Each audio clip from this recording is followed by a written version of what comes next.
Le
Marais de Chautagne, oui, bon, on sait que c'est un immense territoire à caractère humide. Et c'est vrai que donc il est pas bien plus haut que le niveau du Rhône. Et c'est vrai que dès que l'eau monte, c'est vrai qu'il a tendance quand même à beaucoup, mouiller un peu le terrain. On va pas dire inonder, c'est pas tout le temps, mais à bien mouiller le sol, les terrains. Nous, quand on était enfants, pratiquement chaque année, chaque hiver, on avait une crue, quoi. Faut savoir que la crue du Rhône, pour nous, pour le village, donc le Rhône ne vient pas directement sur le village, parce que le Rhône sort d'abord dans le Marais, puis le Marais de Chautagne, qui est la déversoire donc du Rhône pour les crues lyonnaises, on va dire comme ça. Donc le Rhône, il revient par l'arrière. Donc le Rhône rentre d'abord dans le Marais, puis après il vient sur le village de la Loye. Et donc nous, quand on était gamins, donc on avait tendance à jouer avec ça, puisque l'eau arrivait doucement vers nous, quoi, et on a tendance à, quand on était gamin, on allait voir les rats qui couraient devant l'eau, c'était plutôt un jeu quand on était gamin. Mais chaque année, on savait très bien que, pas chaque année, mais pratiquement chaque année, on avait une crue en hiver, quoi. Nous, on avait une barque, donc notre plaisir, c'était de prendre la barque et de naviguer autour du village, voire même à remonter le Rhône, à descendre le Rhône. On était un peu fous. Donc moi, j'en ai que des souvenirs, je dirais, agréables. Les gens vivaient tout à fait avec le feu. Certains avaient des barques, d'autres pas. Mais il y avait aussi une entraide, ce qui était important. Alors, cette inondation de 90, autant que je m'en souvienne, a inondé chez mon frère. Donc, moi, j'habite à Beauvairon, au lieu-dit Beauvairon-Avions. Cette année, la maison de mes parents, parce que nous, on est légèrement en hauteur, a été épargnée, mais mon frère, non, parce qu'il est vraiment à ras de sol. Et il a fallu lever les meubles, la chèvrerie était entourée. Mon frère avait une chèvrerie aussi à l'époque. Donc, toute la chèvrerie a été entourée. On était limite appelés les pompiers et tout, parce que les chèvres, c'était à peu près à 1 mètre, je ne sais plus combien c'était. Bref, elles étaient, il fallait les évacuer, quoi. On a eu de la chance, ça s'est arrêté à temps. En 90, là, c'est vrai que ça a été exceptionnel. Le Rhône sortait, donc c'était au sommet du village. Donc il y avait la digue qui était très endommagée, soit, mais il y avait un chantier des Ducruet où ils faisaient des moellons et c'était une zone qui était quand même où la digue était beaucoup plus basse. Et là, il y avait un courant qui était phénoménal. Donc on était protégé par une digue qui vieillissait. Et chaque année, donc c'est vrai que chaque année, on avait l'eau qui perçait à travers la digue. Chaque année, c'était un petit peu plus, mais en 90, la crue étant venue tellement puissante que c'est vrai que la digue est devenue une passoire. Et c'est vrai que les habitants, enfin nous habitants, on a eu peur parce que non seulement il y avait beaucoup plus d'eau, donc l'eau passait par-dessus cette digue, mais en plus, l'eau traversait, c'était vraiment une passoire, la digue, et il y avait une peur énorme que cette digue casse. Parce que si cette digue cassait, là, le village partait entier là. En 90, donc, j'étais partie pour 1 an ailleurs que Vions, j'habitais à Grésy, et mes enfants étaient restés chez mes parents, donc il a fallu que je vienne les chercher. Je travaillais à l'hôpital de Chambéry, Et c'est les pompiers qui sont venus me chercher chez mes parents. J'attendais donc à la caserne à Chanrieux et les pompiers sont venus en Zodiac et tout pour récupérer mes enfants chez mes parents. Donc ils avaient à l'époque, ils sont nés en 83, 78, donc... Je suis allé chercher des personnes qui étaient au sommet du village avec ma barque. Il y avait Romolo avec moi, on était 2. Et on a dû passer plus d'1 heure, 2 heures à essayer de remonter avec la barque pour aller chercher cette personne qui d'habitude n'avait pas l'eau chez elle. Et là, ils avaient l'eau, donc on les a sortis de chez eux.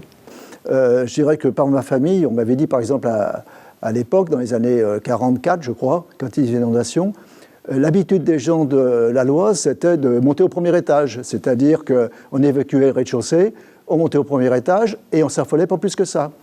On n'incitait pas, si vous aimez mieux, les gens à quitter leur domicile et éventuellement d'être rapatriés soit sur une salle communale, soit une salle polyvalente. Les gens avaient l'habitude, à cette époque, de rester chez eux. Les gens, on a l'impression qu'ils étaient préparés, ou se préparaient du moins à ce genre d'événement, puisque effectivement ils montaient à l'étage, ils avaient leur stock de courses. Je veux dire, c'est plus comme aujourd'hui où effectivement on serait complètement paniqué en disant putain, je peux pas aller faire mes courses, mais qu'est-ce que je fais? Non, ils étaient quand même très préventifs. Et donc, quelque part un peu organisés. Les bêtes, c'était pareil. Hein, ils faisaient surtout attention parce qu'ils étaient très, très proches de leurs animaux, hein, que de ceux de leurs chiens, par exemple. Si le chien était resté coincé, mon Dieu, c'était tout un... Et ce qui était normal. Hein. Il y a une cave chez nous qui est bien enterrée. Et mon beau-père avait, quand il avait fait sa cave, avait prévu un trou de façon qu'on puisse loger une pompe immergée de façon aspirée. Donc il connaissait déjà le problème, et ça par contre c'est souvent, parce que la nappe phréatique n'est pas bien loin, donc ça fait que souvent, je l'utilise encore assez fréquemment, pas spécialement dans de grosses inondations, mais le terrain il s'abîme assez, et puis j'ai un visuel sur le terrain qui est autour de chez nous, et donc là on voit quand ça risque, c'est que l'eau commence à sortir un peu du terrain et à s'inonder un peu comme chez toi, voilà. La première année, c'était, donc j'ai des photos, alors, par contre, je ne sais pas, je devais avoir sur les photos, j'ai à peu près 10-12 ans, donc on va dire 62, 60, je ne sais plus quelle année c'était. Enfin bref, et là oui, c'était dans la maison, c'est resté presque une semaine l'eau. Il n'y avait pas de barrage à l'époque, il n'y avait pas le barrage qui est à Chana, ça n'existait pas. Donc l'eau est restée très longtemps, hein. C'était vraiment... la preuve, c'est qu'on se promenait en barque. Mon papa avait une cave et à l'époque, les copains étaient venus avec un petit truc pneumatique et j'étais en train de boire un verre dans la cave. On voit, c'est des souvenirs, ça fait sourire, mais c'est vrai qu'à l'époque, ça ne faisait pas sourire. Hein, parce que... Je ne me rappelle pas si c'est le 1er février ou le dernier février. On était donc en chantier ici. Et puis, après le travail, on s'est avancé un peu comme tous les curieux pour aller voir l'inondation. Et depuis ce côté du Rhône, on voit une voiture s'arrêter sur un point un peu plus haut. Parce que ici, quand on fait la traversée du Marais, sous tous les ponts, ça fait un dos d'âne. Les ponts ne s'enfoncent pas et le reste s'enfonce. Donc une voiture qui a traversé une première zone de flotte, elle est arrivée sur le dos d'âne bien contente, mais elle n'a pas voulu aller plus loin, elle a bien fait. Et il faisait un peu des coups de phare, il faisait un peu des signaux de détresse. Donc on a fait ni une ni deux avec 2-3 copains qui étaient là-bas, donc Patrick l'hôpital. On a pris un engin, on est allé les récupérer. Il y avait un couple et le chien. Donc après avoir secouru ces premières personnes, dont le couple avec le chien, moi, René conduisait le tracteur, et moi, c'est vraiment par un strict hasard que je regardais derrière. Et en effet, c'est exactement ça. Je vois les phares qui venaient de la Loire, et d'un seul coup, les phares, je les ai vus pivoter comme ça, pivoter carrément, de côté, pas ravin, mais côté champ, et disparaître. Donc, je l'ai dit à René, et on a dit, on va retourner. On était allé déjà poser les premières personnes, on n'était pas loin, et on a fait demi-tour, et en effet, comme au retour, en effet, c'était ça. Il y avait la personne qui était sur son toit. Il restait ça du plafond de la voiture. Il était cramponné dessus, le gars. Il avait réussi à sortir de son habitacle, heureusement. Il était cramponné au sommet de la voiture qui attendait personne, parce qu'il ne nous voyait plus. Il ne nous voyait même pas arriver, quoi. Et nous, heureusement qu'on l'a vu disparaître, sinon il passait là, il était perdu, le gaillard. Parce que j'aime autant vous dire que la nuit, avec la vitesse du courant, eh ben on est perdu, on perd les pédales. Hein.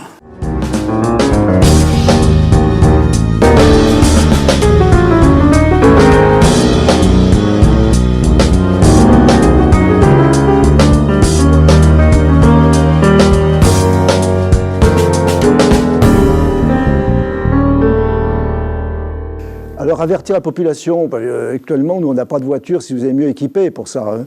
Donc ça veut dire c'est soit par ceux qui sont équipés par SMS, par Internet évidemment, par les services sociaux aussi également. Oui, mais autrement non. Mais en fait il n'y a pas énormément d'habitants à la Loi, il y a environ je crois 120 habitants sur 850 de la commune. Donc les gens savent se prémunir effectivement des inondations. On essaye de mettre justement en place tout ce qui est avec les outils d'aujourd'hui, à savoir le téléphone, Internet et compagnie, comme le disait mon collègue. C'est vrai qu'aujourd'hui, il faut impérativement, mais ça on sait le faire, hein, aviser les gens, parce qu'on s'est même posé la question de savoir s'il fallait qu'on mette en place un mégaphone ou une chose comme ça. Au fond, c'est pas très utile dans la mesure où on ne pourra pas circuler. Donc c'est pour cette raison qu'on va se servir des moyens aujourd'hui qui existent, à savoir le téléphone portable, Internet et compagnie, pour qu'on puisse mieux communiquer. Et donc, comme on a un noyau dur qui a connu malheureusement ces inondations et qui ont bien fait passer le message aux générations qui arrivent et voire aux habitants nouveaux qui arrivent, la communication passe bien et c'est important pour tout le monde, quoi. Nous-mêmes, en 2018, on avait fait le tour des habitants avec M. Olivier Rognard, le maire. Et puis, les gens, je vous dis, c'est ce qu'ils nous ont dit, c'est pas de souci, on monte à l'étage, on déplace les meubles, etc. Pas d'effet de panique. Du moins, je veux dire, par rapport aux anciens habitants. Aux nouveaux, on ne sait pas, parce qu'à l'heure actuelle, si vous avez mieux sur la Loire, il y a énormément de nouveaux habitants, de jeunes couples, ce qui est très bien d'ailleurs d'un côté, mais ils n'ont pas vécu ces phénomènes-là. Donc peut-être qu'ils échangent notamment avec notre collègue, là, M. Bernard Cagnon, puisque lui c'est même un ancien de la commune aussi, mais ils n'ont pas ce phénomène de connaissance d'inondation. Moi, personnellement, donc, je me renseigne constamment toujours à ce qui se passe en haut, en amont de la Loire, savoir comment évolue le Rhône. Et nous avons la capacité, à partir du moment où on sait ce qui se passe en amont du Rhône, en amont de la Loire, on a la capacité de savoir, nous, au niveau sur place, ce qui va se passer dans le village. Après, il ne faut pas avoir peur de vivre à la Loire. Ça, c'est pas... Je ne pense pas que ça soit une crainte. N'importe qui peut vivre à la Loire. Il y aura des dégâts parce qu'il faudra nettoyer à cause de la boue. Mais bon, il y a tout le marais qui capte l'eau, donc c'est pas non plus... Il faut l'avoir dans la tête. Enfin, tous les gens du village, à part une ou deux maisons, ils savaient que le Rhône débordait et ils ont tous construit pour ne pas être embêtés. Hein.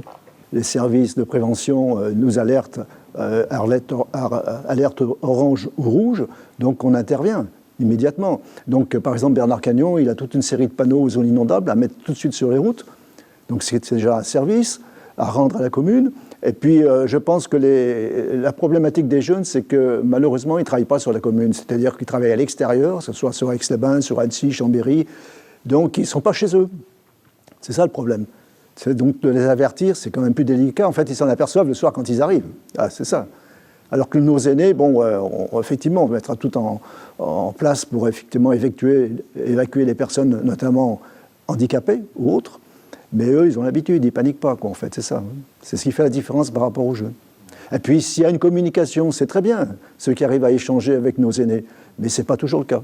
Il y a une chose qui se passe aussi dans nos villages, c'est une solidarité pour ces jours-là. Les jours de crue, c'est un jour qui est, je ne dirais pas de fête, c'est quand même pas le jour de fête, mais enfin, c'est quand même gros comme mot. Mais c'est un jour où tout le monde est ensemble. Tout le monde est ensemble et à partir du moment où on sait que dans telle maison, il va falloir monter les meubles, on est tous là pour monter les meubles. Même actuellement, je vois mon mari qui a été adjoint à la mairie de Viance. Il a un site sur Internet pour vérifier la montée des eaux. Hein. Donc je ne sais plus comment ça s'appelle. Vigicru, voilà. Et il y a quelque temps, il pleuvait, ça montait, on surveillait donc le niveau du Rhône. Et c'est vrai que c'est angoissant. La nuit, on est obligé de regarder quand même. Hein. C'est quand même angoissant. Ouais. Je pense qu'on est toujours un peu dans le stress à ce niveau, quoi. On n'est pas garant de la tranquillité là-dessus. Moi, je regarde beaucoup aussi Vigicru.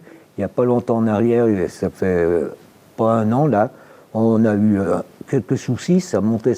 Heureusement, la crue s'est arrêtée, mais j'étais toujours sur Vigicru au niveau de la commune pour voir par rapport à nos travaux de la loi, en ce qui concerne notre commune, hein, bien sûr, savoir s'il n'y avait pas des choses à faire. Aujourd'hui, pratiquement au moins la moitié des habitants n'ont jamais vécu d'inondation. Et donc nous, anciens, on est là justement pour l'expliquer un peu comment ça se passe. C'est là où je parle de solidarité dans le village. Il faut que nous, moi personnellement je le fais à ma manière, à mon niveau, donc d'essayer de maintenir une bonne entente dans le village, que les gens se connaissent, en tout, que tout le monde se connaisse, que personne ne soit mis en dehors, que tout le monde se connaisse pour qu'on puisse discuter ensemble, pour qu'on sache ce qui se passe, pour qu'un village vraiment vit ensemble. Parce que le jour où le Rhône arrivera, eh ben, on le saura. On a eu un début de crue, là, dernièrement, il y a 2 ans en arrière. On a eu un début de sortie d'eau. On était 2 à 3 à faire le tour du village, à dire, voilà, donc ne vous inquiétez pas, ça va se passer comme ça, ça va se passer comme ça, ça va se passer comme ça. Ne vous inquiétez pas, non, nous, on peut vous dire, on suit les choses, voilà. Le but, c'est ça. C'est aujourd'hui, les nouveaux habitants, il faut qu'ils soient à l'écoute des anciens. C'est ça, en gros. Ouais.